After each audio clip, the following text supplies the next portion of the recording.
내 몸을 지키는 건강법, 건강업, 울산업. 안녕하세요, 박성은입니다. 우리의 몸은 스스로 보호하려는 면역 체계를 갖고 있습니다. 그래서 이 면역력이 떨어지면 병에 걸리기 쉽기 때문에 면역력을 높여야 한다는 얘기를 많이 하는데요. 하지만 자가 면역 질환은 면역 체계가 우리 몸을 보호하는 것이 아니라 오히려 우리 몸의 일부를 공격하는 것을 말합니다. 이 자가 면역 질환 중 가장 대표적인 것이 바로 류마티스 관절염이라고 하는데요. 건강업 울산업 오늘 이 시간에는 자가 면역 질환과 류마티스 관절염에 대한 자세한 정보 알아보겠습니다. 이승주 전문의와 함께합니다.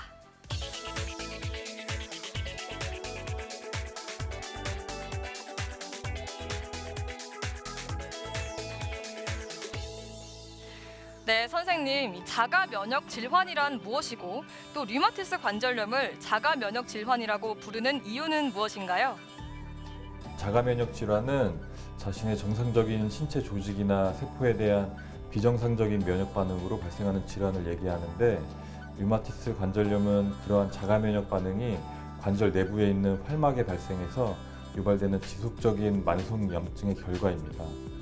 그 원인으로는 유전적, 환경적, 면역학적 요인이 복합적으로 작용한다고 밝혀져 있는데, 정확하게 어떠한 요인에 의해서 발병이 시작되고 면역 체계가 파괴되는지는 아직 완전히 밝혀져 있지 않습니다.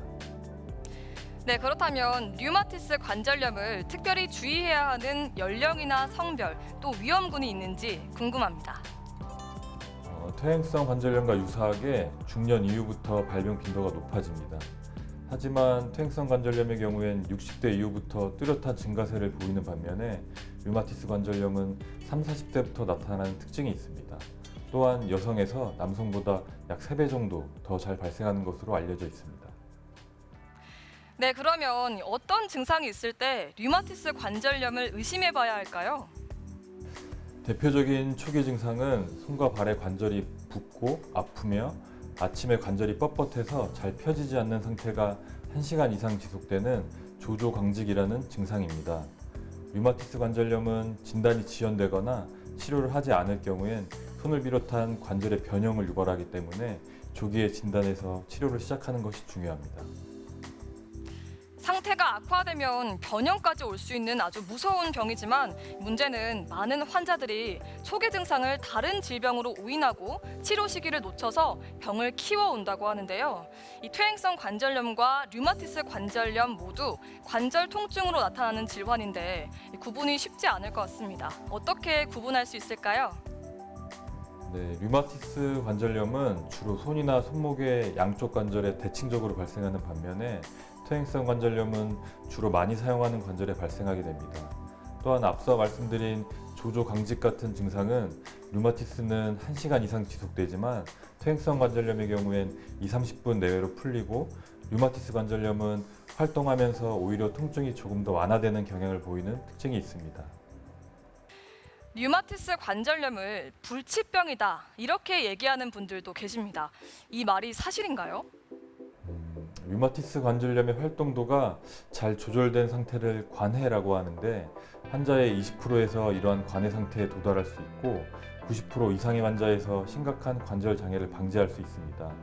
최근에는 환자의 통증과 염증, 면역 기능을 전반적으로 치료하는 강력한 생물학적 주사제나 먹는 표적 치료제들이 많이 개발돼 있어 증상 발현 후 6개월 이내에 치료를 시작하면 예후가 좋기 때문에 증상이 의심되면 지체 없이 치료를 받으셔야 합니다.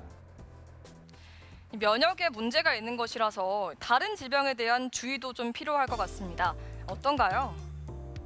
네, 전신으로 진행되는 자가 면역 반응은 각막의 건조증이나 결막염 등의 안구 질환과 심혈관계 질환, 호흡기계 질환까지 유발할 수 있기 때문에 반드시 조기에 진단해서 합병증을 예방하는 것이 중요합니다.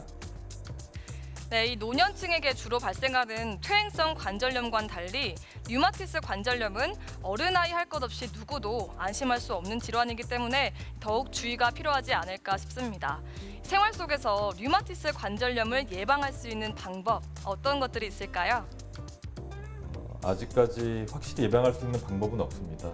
다만 그 환경적인 요인 중에 확실히 밝혀진 하나가 흡연이기 때문에 금연하는 것이 도움이 될 수 있겠고, 류마티스 관절염의 경우엔 유전적으로 발생하는 경우도 많기 때문에 가족 중에 류마티스 관절염 환자가 있는 경우에 의심 증상이 발생 시에 바로 병원을 찾아서 검사를 해보는 것이 도움이 될 것 같습니다. 네, 말씀 잘 들었습니다.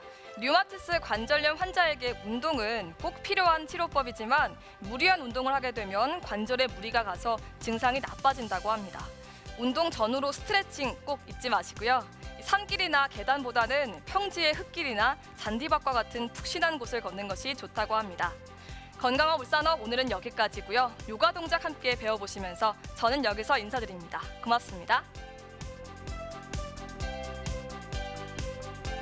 오늘 저와 함께 배워보실 자세는 어깨 관절의 유연성 향상과 함께 강화를 도와주는 자세입니다.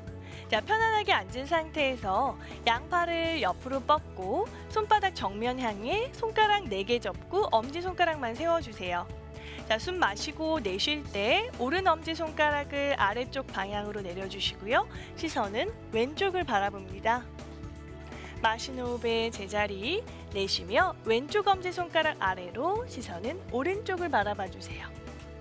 자, 엄지손가락이 아래로 향하실 때 손목에서만 움직임이 일어나는 게 아니라 내 어깨 윗부분에서 회전한다는 느낌 가져줍니다. 천천히 좌우로 20회 반복해 주세요.